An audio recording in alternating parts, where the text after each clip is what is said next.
Acha, Bismillahirrahmanirrahim. Before I begin the proceeding of today's session, chaired by and talked by Mr. Mohammad Makram Balawi, he is a prolific writer and he's been contributing extremely well for the Gaza issue as far as the recent episode and for the past. So before I begin the proceeding, I introduce myself. My name is Javed Ahmad, and I'm a research fellow of Islamic Research Academy, Karachi, founded by Maulana Sayyid Abul Ala Maududi in 1963. He founded this institution and particularly a research institution to support research for Islamic issues and Islamic to create Islamic knowledge for the betterment of Muslim world and the entire world. And Mr. Dr. Mohammad Makram Balawi is the Director General of League of Parliamentarians for AlQuds. He teaches English language and medical terminology. He is, I think, based in Malaysia, sir. Sir, are you based in Malaysia? No, actually, I lived in Istanbul for the last 9 years. Okay, sir. Thank you, sir. And he worked for public relation and media department. So we will raise some question about media for the current conflict. And he participated in launching the university monthly newsletter and many things more. So we would like now to invite Mr. Balawi to share his thoughts, share his insight for our audience. Thank you, sir. Now you can begin, sir. Thank you, brother.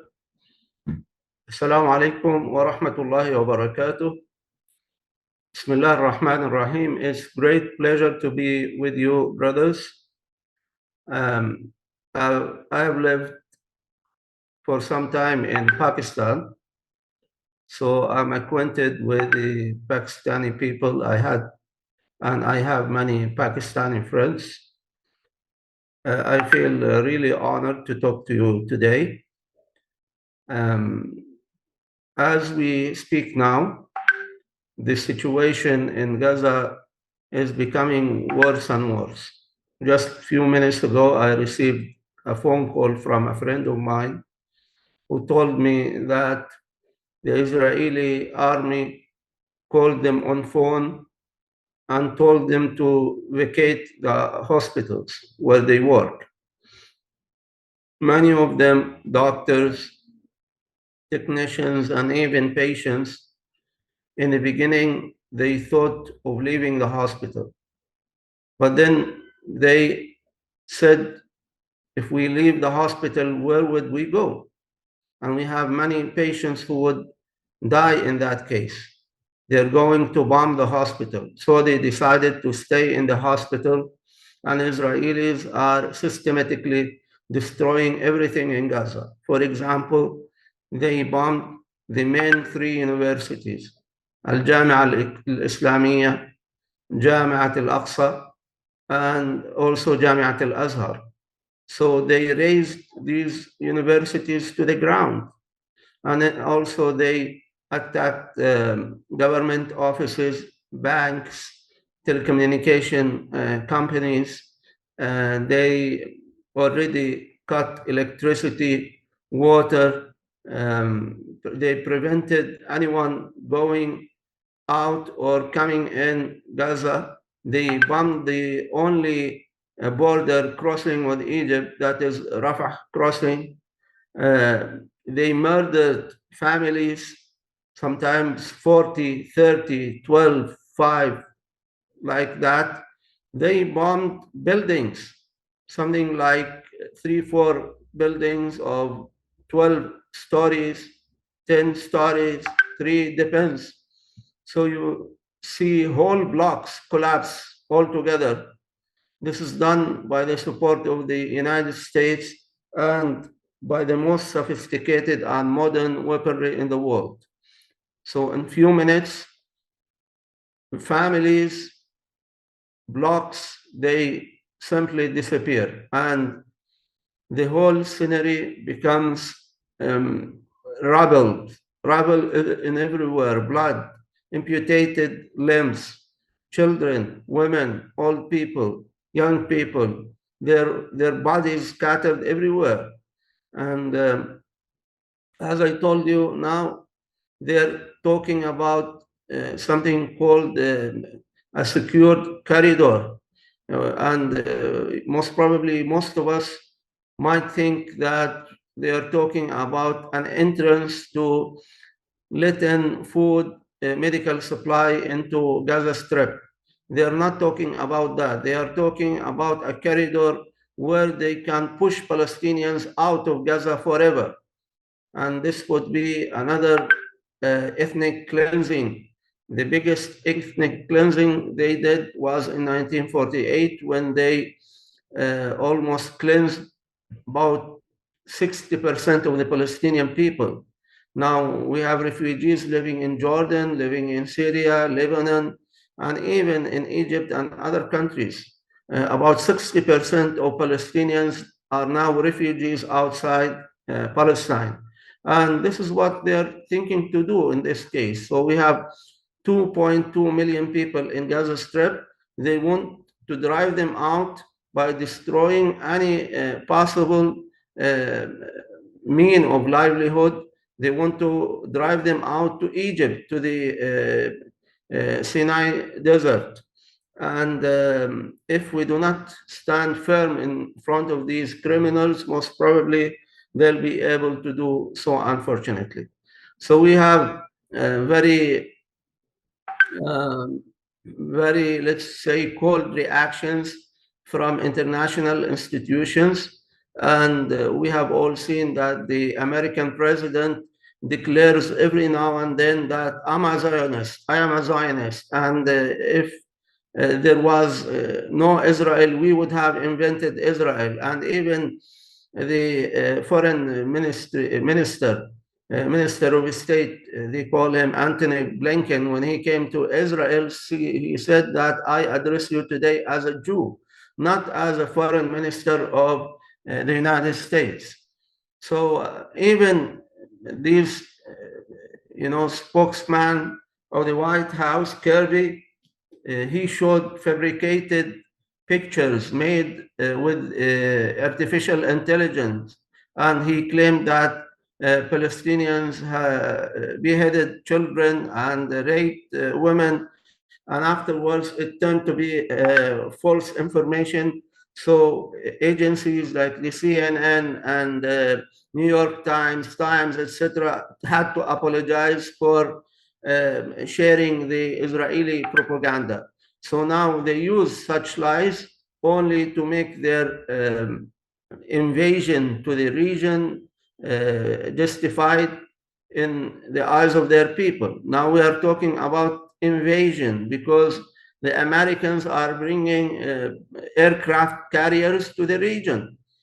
So this is a kind of new invasion to the region, and the British are sending warships. The German, they are sending most advanced kind of planes. So now, as if it is a coalition, a Western coalition, to not only fight Hamas or the Palestinian, but to reoccupy the whole region and to recontrol the whole region. So the people in the Arab countries, neighboring Arab countries, they went in demonstrations objecting to whatever is happening in Palestine, but they were quelled by the local authorities. They prevented them. They fired tear gas. They apprehended some of the demonstrators. So as if these people, these governments, they comply with the American pressure, but they don't comply with the will of their people.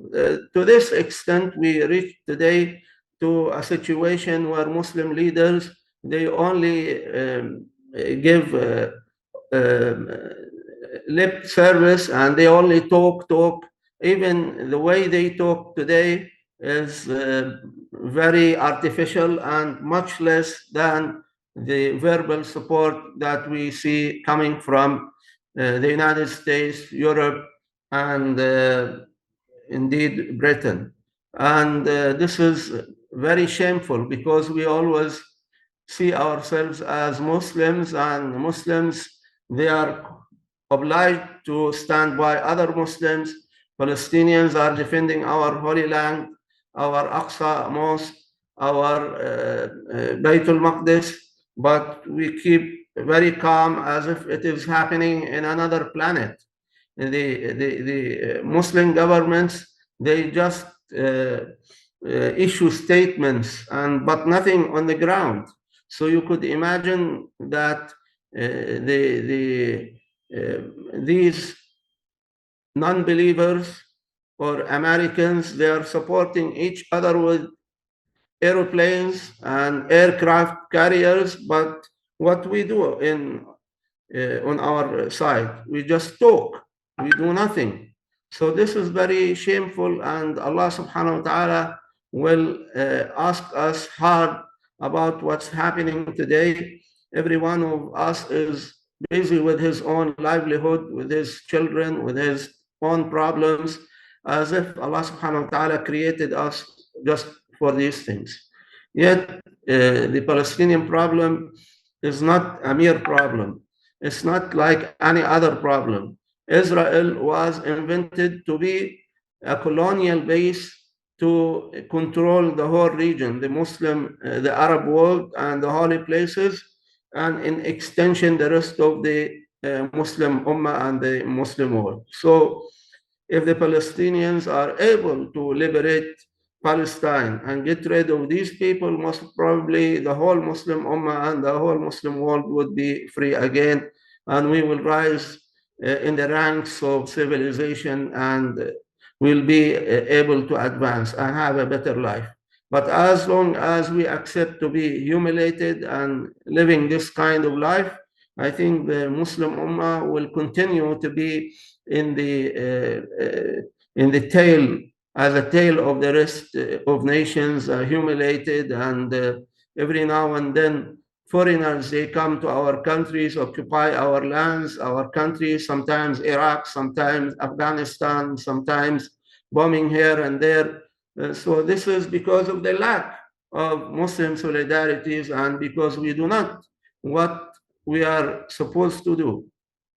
Unfortunately, while we are speaking, many people are dying on the ground, but we don't want to take the risk. These people in Gaza and Palestine, they were able to take the risk. And because of that, Allah subhanahu wa ta'ala took them as shaheed. And it's a kind of selection. Allah subhanahu wa ta'ala doesn't select anyone for shahada. He only selects good people and pious people. It's a great honor for the Palestinian people to fight for the rest of the Muslim Ummah. And but in return, the Muslim Ummah should be vigilant and try to do whatever it can, not only by talking and issuing statements. Otherwise, Allah subhanahu wa ta'ala would punish all of us for leaving our brothers massacred in that way. واتقوا فتنة لا تصيبن الذين ظلموا منكم ولنذيقنهم من العذاب الأدنى دون العذاب الأكبر لعلهم يرجعون. Allah subhanahu wa ta'ala will punish us if we do not react in the right way and stand by our brothers and sisters and prevent the aggression. And I mean all of us, not only governments, because if we are really serious, we could pressurize our government. And in that case, the government has to react. But as long as we consider that what's happening, it's happening in Mars or in maybe in Jupiter or in another virtual world, nothing would happen. we have to consider it as a matter of priority and call our governments, demonstrate, sit everywhere, create an intense and real pressure on our governments to take a stand, a position, to cut diplomatic relations, to have serious reactions. If we do not do that, unfortunately, the Palestinian people will only have the honor of fighting for Islam and liberating our holy places, and we will always be drawn to our own problems, our own small inner fightings, and etc. Allah subhanahu wa ta'ala most probably will make us pay a very heavy price for leaving our brothers in that condition. Finally, I see many Muslims who are always talking about we have to be rational and we have to be this and that. And actually, this is a kind of nifaq, which is Allah subhanahu wa ta'ala said that the munafiqeen will be in the lowest place of Jahannam. We have to look at Europeans and Westerners. They don't talk about being rational and this and that. It's all excuses for inaction, and we are used to that for the last 75 years. We have to be serious, and no place here for these people who are always making excuses and blaming the victim, and instead of saving it or equaling the victim with the victimizers, as if we are coming from another planet. I always say that even before Islam, when people were living in Jahiliyyah, if your neighbor, if your cousin would be attacked, you will stand by him. You will not talk about this kind of nonsense.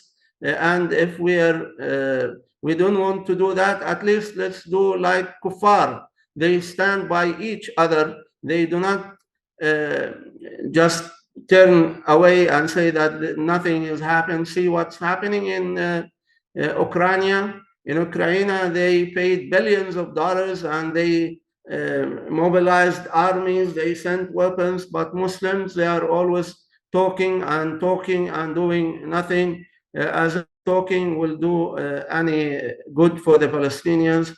I guess there is a lot of things to talk about, but I stop here, and in case if you have any questions, I'll be ready to answer them. Thank you very much.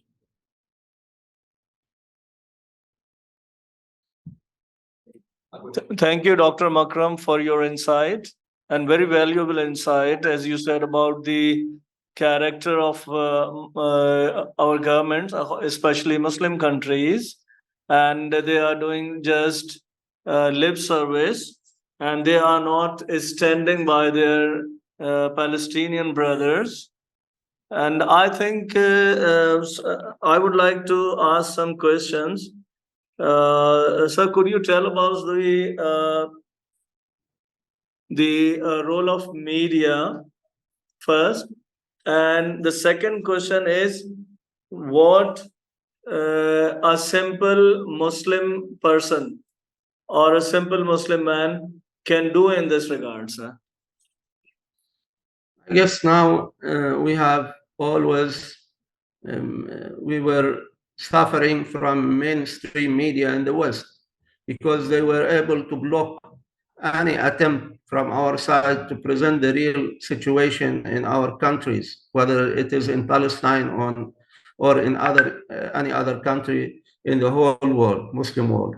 But alhamdulillah, in the last 20 years, we have the social media where we could make a difference, and each of us became a reporter and a journalist. It is now very simple to post our opinions, some videos, and share it with our friends all over the world. So this is very important mission.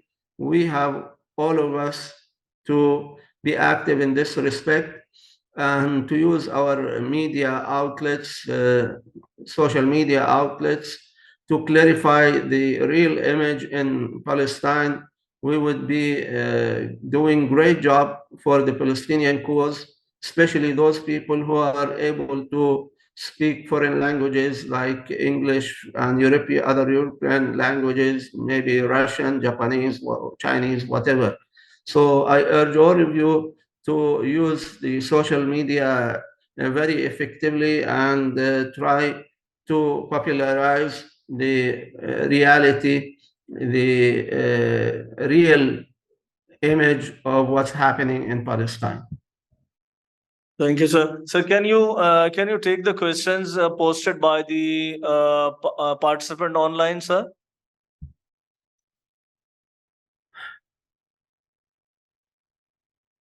Yeah. 1 minute, please. Yes, sir. I think the participant online are posting their questions for you to answer. Yeah, just a minute.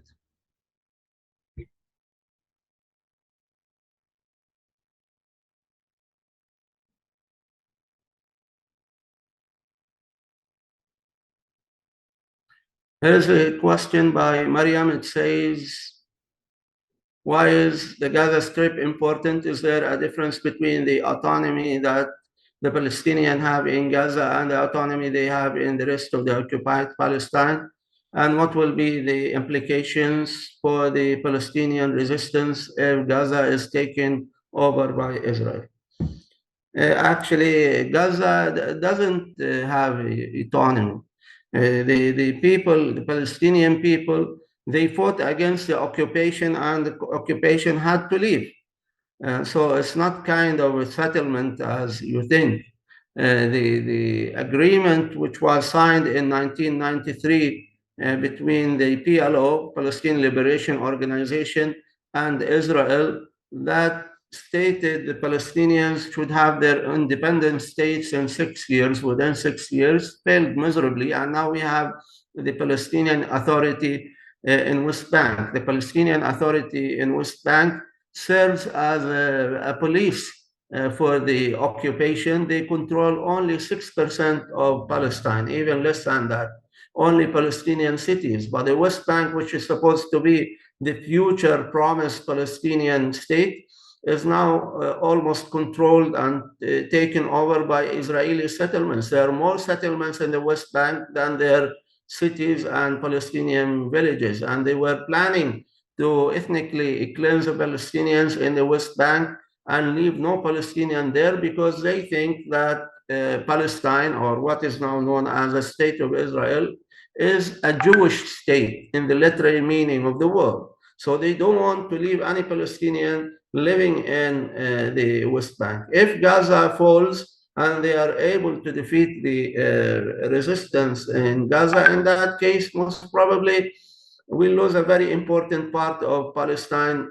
The Gaza people fought for the last 70 years against the occupation, and they are very fierce in resistance. So it would be a major blow to the Palestinian cause and also to the rest of the Muslim Ummah. Unfortunately, hopefully that won't happen. The second question. Thank you, sir. I think it's the same question. Fuad, has Hamas made a mistake by starting Al-Aqsa Stone? Because what is happening in Gaza, in the name of reaction, Muslims are being martyred. Is it in front? Hamas has taken the initiative this time.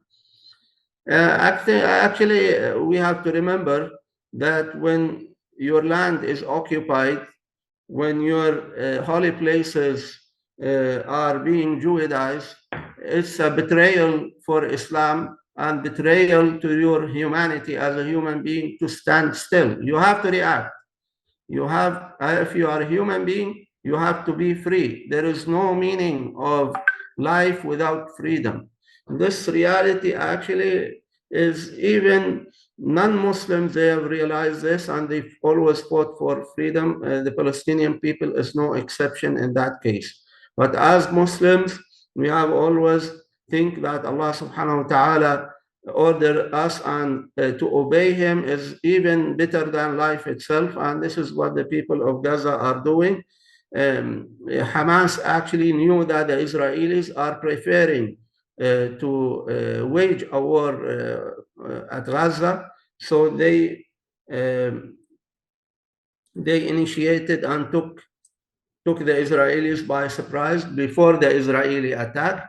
And while the civilians are suffering, the resistance forces are doing very well. And if Israelis they have the courage to attack Gaza, they will pay a very heavy price. We are not talking about the military confrontation here. We are talking about a state, which is the Zionist state, not complying with international occupation. We have always to concentrate on confronting such aggression, not blaming the victim and blaming Hamas. Hamas and Palestinian people, they have been victimized for the last 75 years while Muslims are watching. We need all of you, all of us, to do something practical instead of blaming the victim.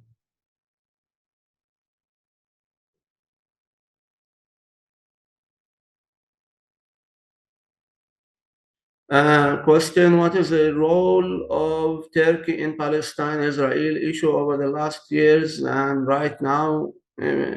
Your opinion, please. Basically, we have to remember that Turkey is a member of NATO. It's the second army in NATO. And they have a lot of limitations. The Turkish government always talked about the humanitarian issues, and I think this time, in the beginning, their position wasn't encouraging, but it is improving day by day. Hopefully, they will be able to do something. I believe, Mariam, I believe it must be reiterated that Hamas armed resistance is entirely in accordance with international law according to the UN resolutions. This have been done a lot by Hamas leader. I hope that you are able to access Al Jazeera news. Al Jazeera in Arabic. They are very effective in this, and they give a lot of answers. I don't know about the English because I don't have much time of watching news nowadays. So I don't know about Urdu if there are any such news in Urdu. But Hamas leadership is very active on this.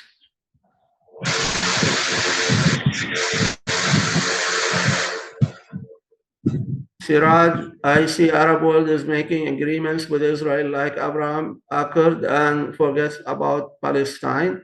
It seems that Arabs will not do anything even when Jews destroyed Masjid al-Aqsa. I object to such a kind of definition. I don't believe in Arab nationalism. I only believe in Islam. And I believe Muslims are brothers regardless of their language or where they live. We meet on principles and Islam and Iman. It's not about the color of our skin or the language we speak or how we look and where we live. So it's a duty of the so-called Arabs and rest of the Muslim Ummah and even any sound human being who believes in freedom. So we should not always throw responsibility on others. Arabs to be blamed and Muslims to be blamed. And most important thing, we have to remember a very important thing as Muslims, that Allah subhanahu wa ta'ala in the day of judgment will ask all of us and he will punish us in case we do not act according to his teachings. Dr. Makram, can you share your insight? There is a perception in Pakistan Israel will wipe out the Palestinian from this episode of conflict. What do you think about it, sir? And Palestinians will be there, and even if they wipe Palestinians, it is not an issue. Palestinians are just a branch of this great tree of Islam. So if Palestinians will go, then other Muslims will come and fight the occupiers, because our holy land doesn't belong to Palestinians. It belongs to 2 billion Muslims all over the world. But inshallah, this will not happen, because Allah has promised Muslims to be at their side. If they are genuine enough, sincere enough, Allah will give them victory, because victory is from Allah subhanahu wa ta'ala only. Inshallah, inshallah.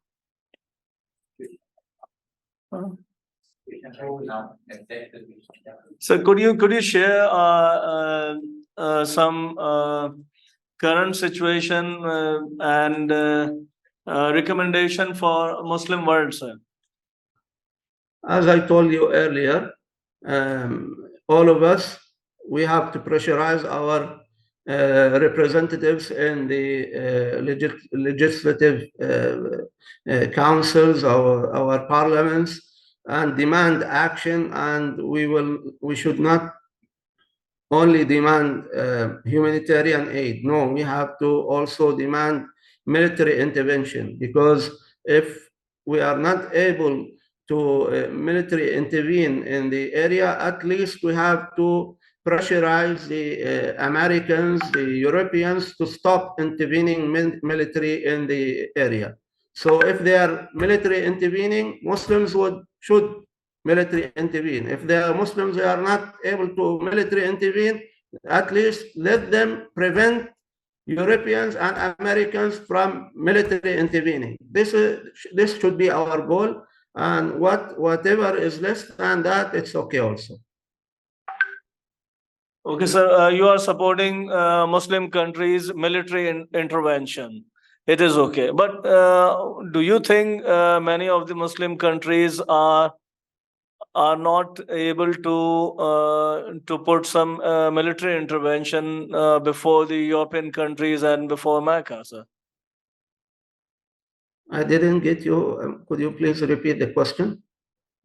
Sir, the Muslim countries are very fragile. They are not able to put military intervention before the Mecca and European countries. What do you think, sir? I think this is only an illusion. We are very strong. When we fight each other, we tend to be very hard. We tend to be very brave. See what happened in Iraq, what happened in Afghanistan, what happens in Yemen, in Sudan. We are very clever, and we are very courageous when we fight each other and kill our countrymen. But when we are demanded to confront the enemy and to the colonizer, we become fragile. This is only an excuse, in my opinion. I'm not asking other people to come and fight for Palestine, but at least let's act as the Europeans act, as the Americans act. We consider ourselves are better than them. They are kuffar and we are Muslims. So who's better in your opinion?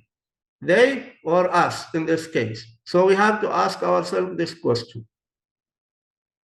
Thank you, sir, Dr. Makram, for your insight and for joining us.